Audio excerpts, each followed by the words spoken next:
Hello, my name is Nicole Schroen and I am the Disability Coordinator for the City of Portland. We created this training video to help you be better prepared in emergencies and disasters. We invited some of our friends along to help us out in each of the scenarios, but we couldn't cover everything, and so we've also included a workbook.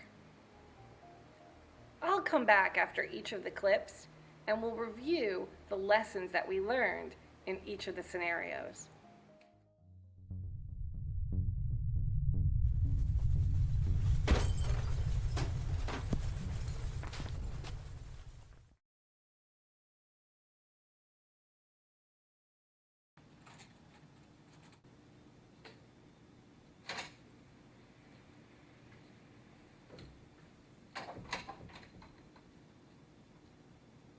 I'm here. Can I help you? Oh, yes. Let's see. I'm here to cause mayhem, chaos, and absolute panic. And no, I don't have an appointment. I wasn't really expecting you, but come in. Okay, let's see. What are we gonna do here? Oh, I'm an earthquake.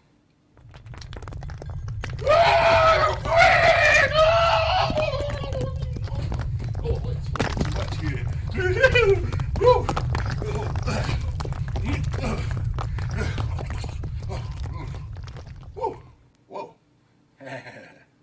That's okay. I'll just come over here where there are no windows or objects that could fall on me. I think we have a problem here.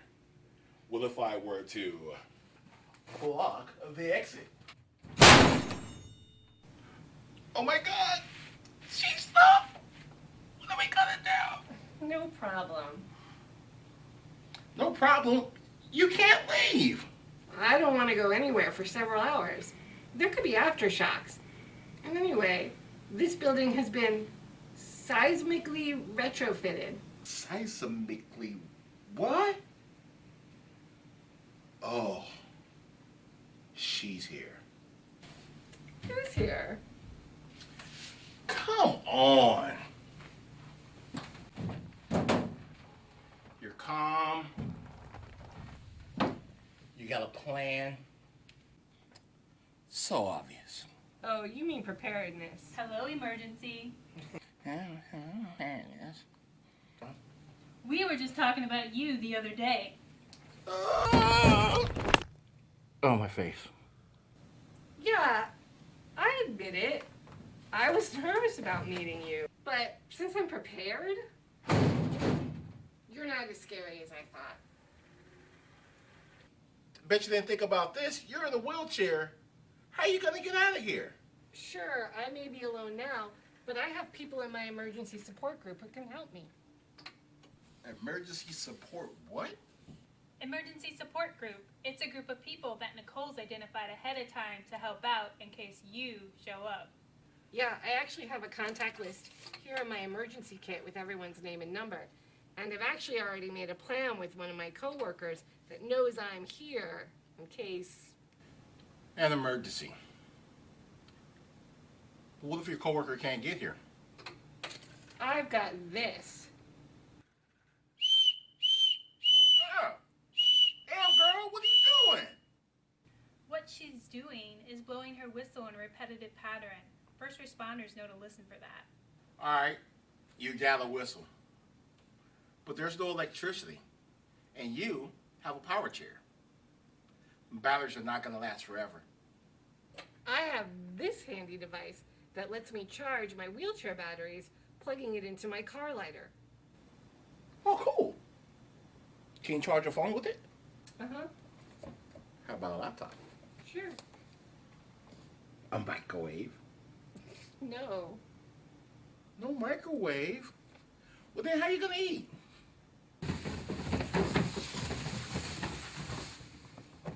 We actually keep a 72-hour kit in the office. It's filled with food and water. I'm hoping that I don't have to be here that long, and I'll be able to get somewhere that there is power.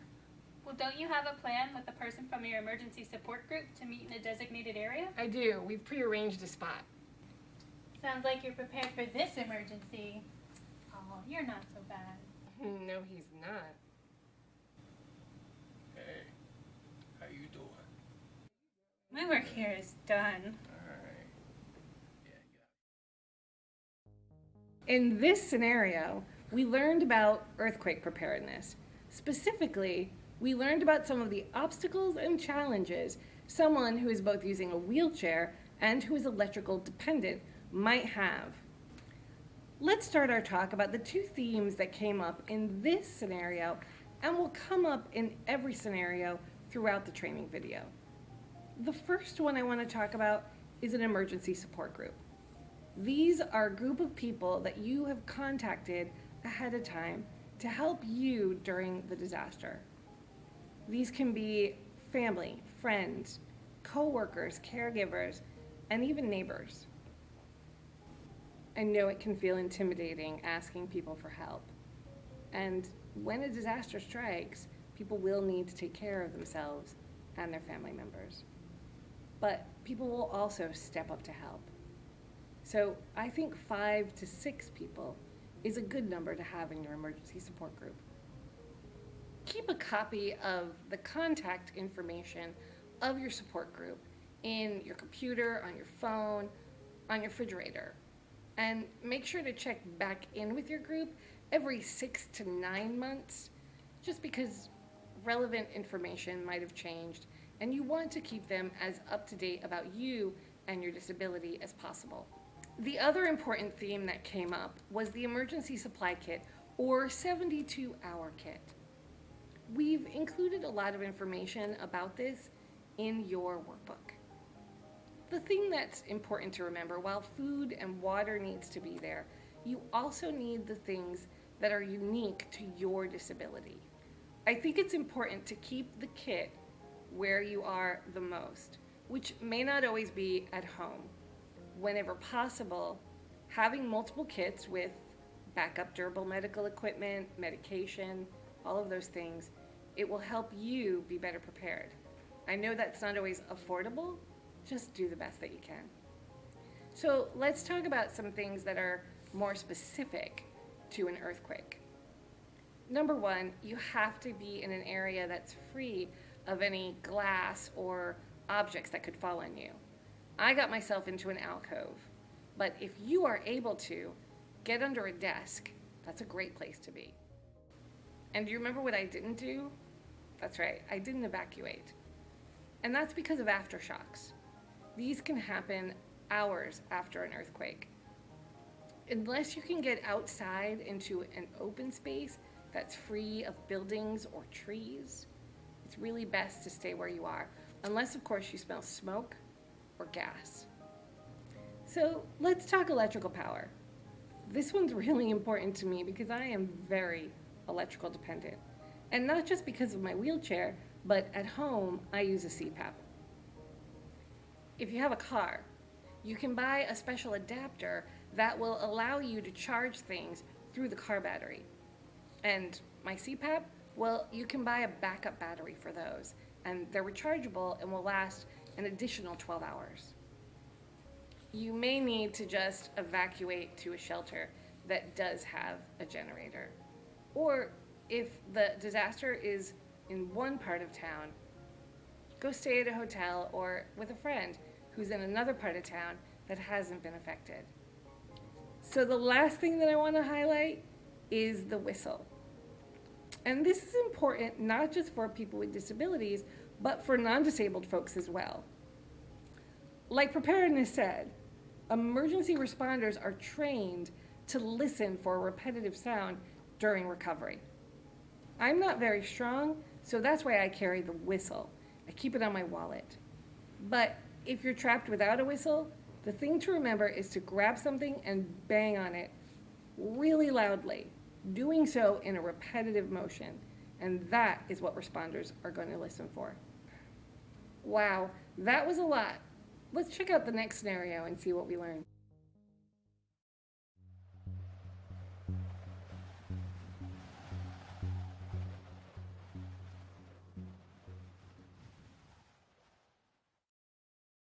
I've lived in the Northwest all my life, and I'm used to all kinds of weather. I can usually get by on my own, but this storm was different. 2 feet of snow fell, shutting down all kinds of bus lines, making the sidewalks impassable. There was so much snow, I couldn't even get out my front door. It's an inconvenience for most people, but for being blind, it makes getting around town almost impossible. And I have to depend on the bus for everything. So having preparedness for help really saved me. Hi. I really didn't do that much. She told me all about emergency and how to prepare for it. I thought I had this one in the bag. It was a snowstorm. There was no buses, no electricity. Seriously, how did you do it? Well, for one, I put together a 72-hour emergency supply kit. It looks like you have all your supplies. Now we just need to put them in the tub. We can put some of your personal items like your soap, your toothbrush, and your eating utensils in the bottom. So you're packing what I need mostly at the top, right? Exactly. So next we put in a blanket and then a change of clothing. Followed by water, Mm-hmm. food, okay, and my medical kit so I can reach it quickly. Oh, and because I'm blind, I had to include an extra cane. And for people with limited vision, it's a good idea to have large print or braille labels on everything. Oh, I almost forgot. I keep an extra radio with batteries so I can get up-to-date information. Oh, and tell them about your medications. I keep a 7-day supply kit of my medication with the prescriptions so I can get them easily refilled. Well, I couldn't get you because you were prepared. But what about your little dog, too? I couldn't forget about my good buddy. I made an emergency kit for him and put it with my kit. Let's see, old buddy. We have 2 weeks supply of water with your dish. We have a week's supply of your food. Can't forget your bags for your waste now. We got your favorite toy. We got the medical bag now with your medicine from the doctor. Yes. And we got your blanket, your favorite leash. Oh, and I almost forgot. Here's a picture of you with my contact information on it and your vet's name on the back. So it looks like you're all set. And once we had that done, we talked about Bill's support group. And I needed at least 3 people that I could depend on in times of emergency. Family, friend, neighbor, who were aware of my needs as a blind person in times of an emergency. I got these people together and we discussed what we would do in an emergency. So how would I get in touch with you if the phones were out and the power went off? Well, if that happened, I'd come directly to your house and I'd check on you. That's what I was thinking. Well, here's a set of spare keys I have, and I'd like to take you and show you where my emergency kit is. I chose people that I could trust that were strong enough physically, that could communicate clearly, and could guide me safely. Then I check with them every couple of months to see if they can still help me. And he also signed up for the Additional Needs Registry. A&R is a program put together by the city and county to identify and assist people who may need extra help during an emergency. It doesn't guarantee first responders will come and evacuate you, but it lets planners and responders know where you are and others are and can connect you with volunteers in your neighborhood who may be able to help you evacuate. It's also a way to make sure you get important disability-related information like where there are ADA accessible shelters. In Portland, I signed up through publicalerts.org and followed the prompts. for people with disabilities. In other cities, check with your local county or city emergency offices. And that's how I got through Arctic Blast in 2008. What a world. What a...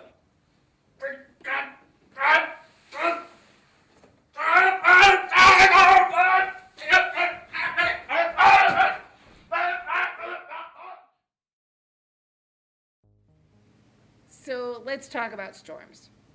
Since Nicholas is blind, he had some different challenges than I did. So we both needed emergency support groups.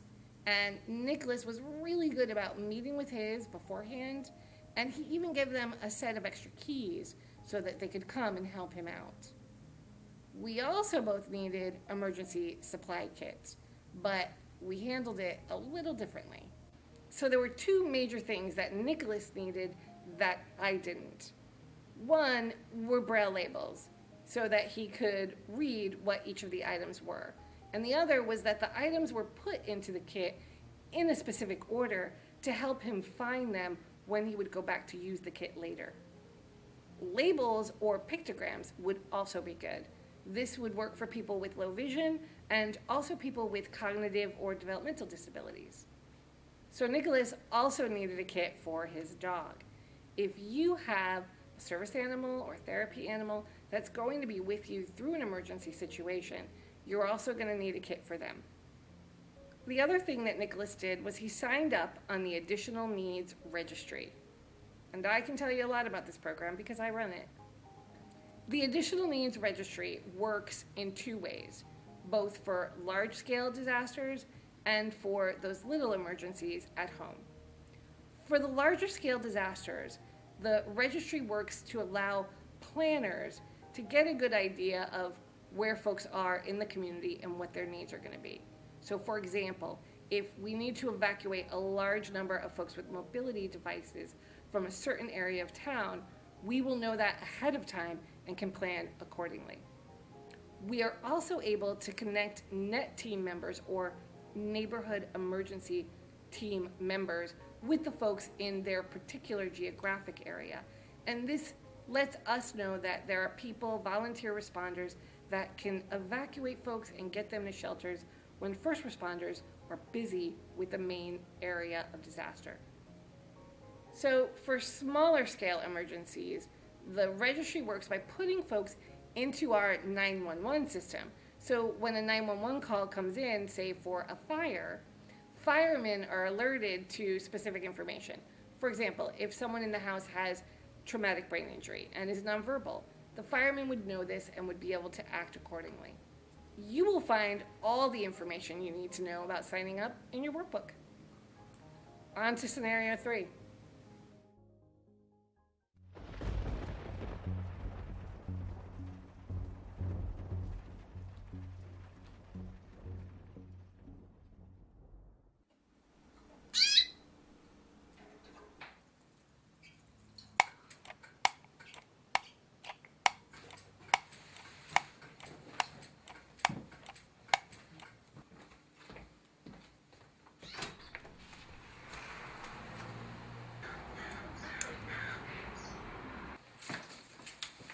Yes, I am expecting a flood. It looks like I beat him. Who? Oh, you'll know when he gets here. I know it's not raining, but an emergency can happen at any time. I'm here to help you get prepared.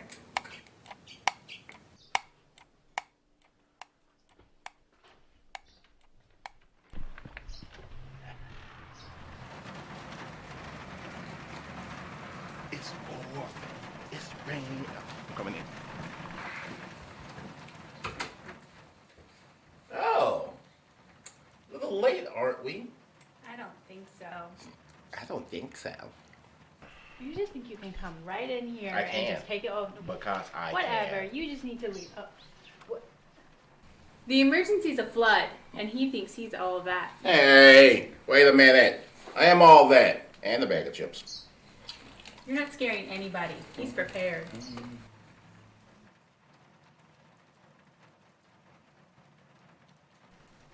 What is he doing? He's checking to see what's going on and to see what officials are recommending for evacuation. But how is he even? That's not possible. I took out the power and the internet.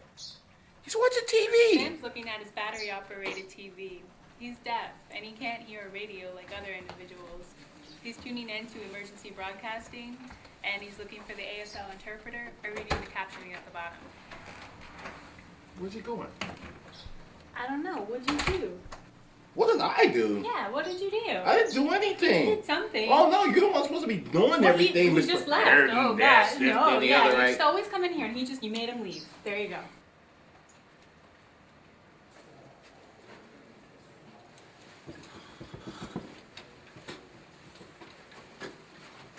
Okay, are you hurt? Are you okay? I can't understand you. So she doesn't know you're deaf. Remember, not all shelter staff are trained on how to work with people with disabilities.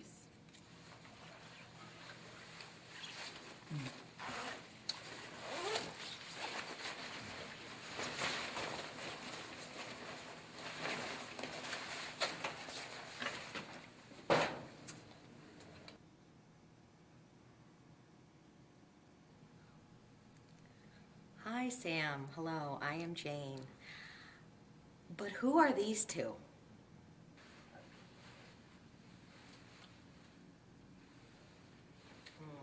I don't understand. Can you write it down or something? Can you write it down? Okay, I know I have a pad of paper around here somewhere. Is that my pad of paper? Huh? Yes. There you go. It's what I do.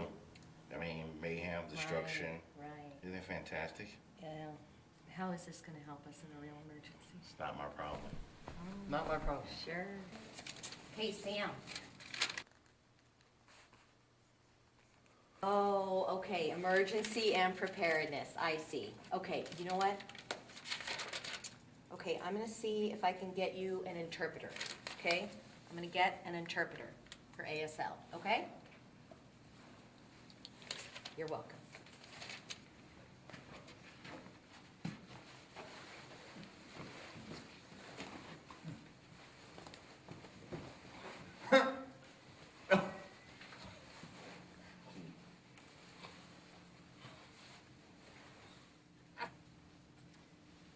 Have you texted your emergency support group?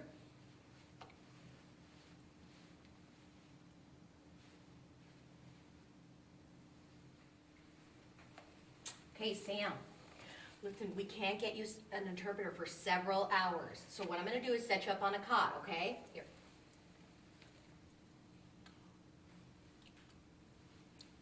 Okay, you're welcome. Okay, come on.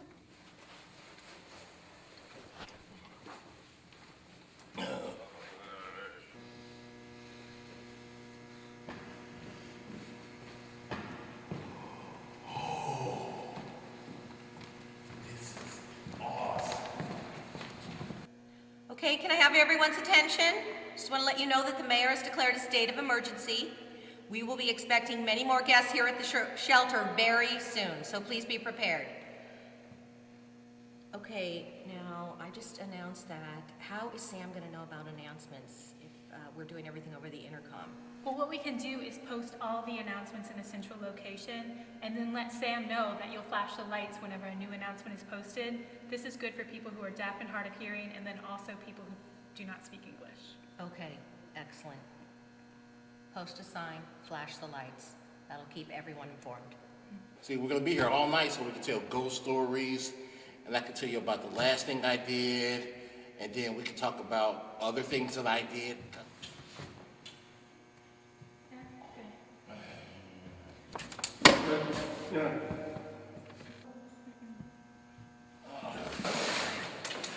Fine. Can you help me out?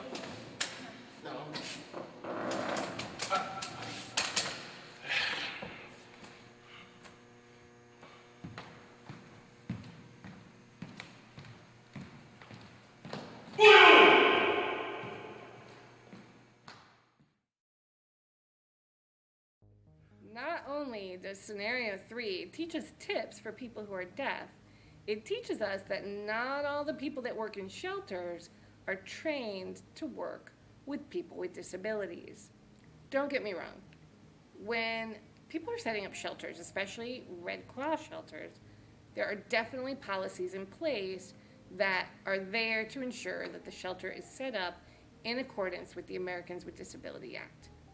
The thing to remember, though, is that not everyone that's working in the shelter that day has gone through the extensive Red Cross training.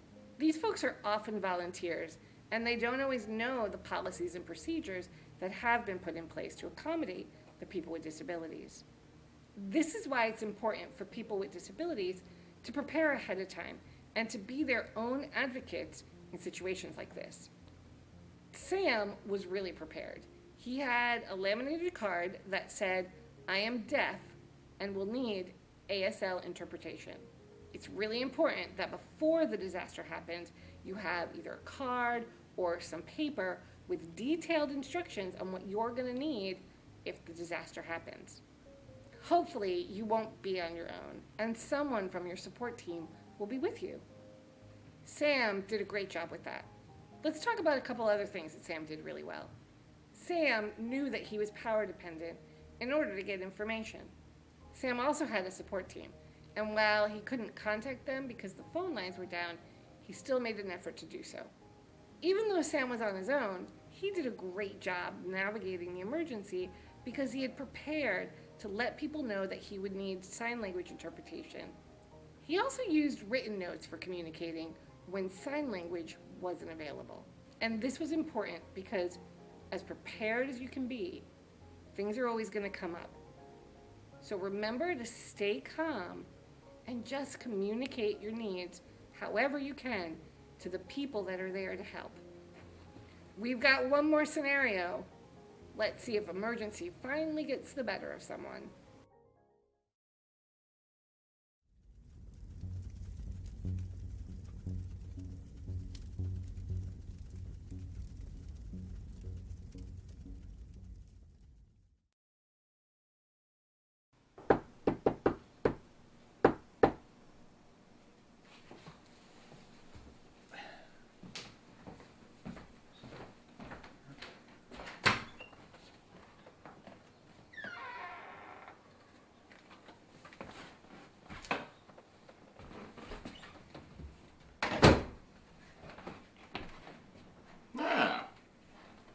Looks like I'm the first one here.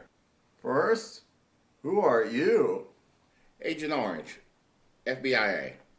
But that's the library card. Doesn't matter. Mind if I smoke? Yes. Well, I guess I'll go put this out in the kitchen.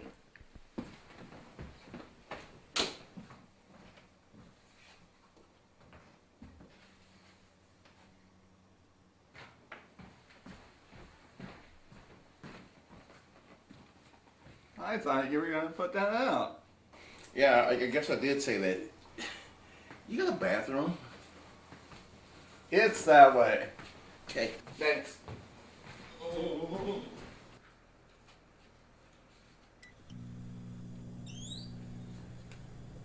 So much stuff. This is great. This is gonna be so awesome. This is gonna be awesome.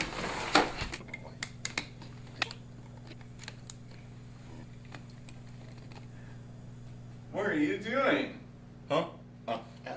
I'm making myself pretty. I don't even have hair. Where's your cigar?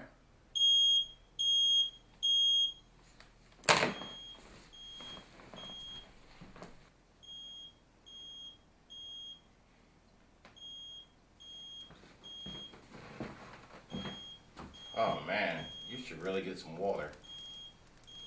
Oh, okay. Oh, we're going down, huh? Water's not good to put out fires. And you have to be able to door. The fire could be in there. What were you doing in there? Oh, you know, the basics. Putting tinfoil in the microwave, stuff like that. It's warm.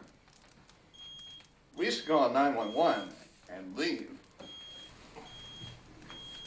You call 911. This is awesome.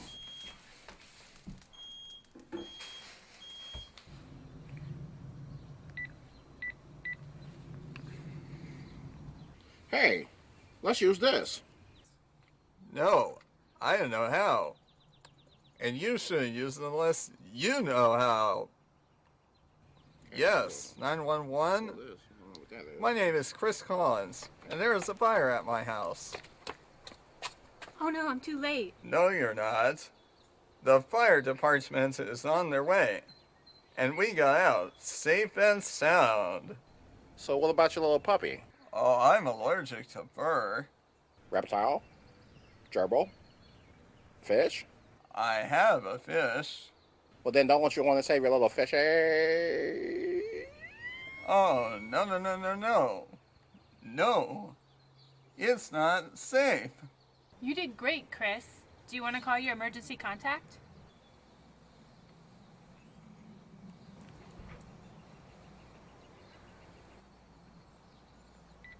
Hey, what's this?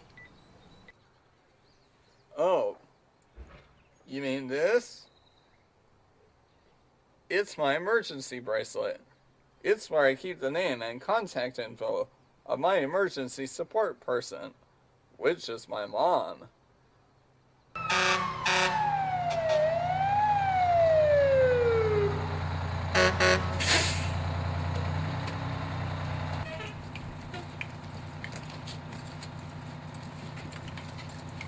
Are you Chris? Your name came up in our additional needs registry. Do you know what's happening? I was reading a book, and then this guy suddenly showed up, and then there was smoke, and the door was hot. So I crawled out and called 911. Are you okay? Yes. Hey, buddy, where are you going? Mommy. Hey, look, a cat. Woohoo! Woohoo!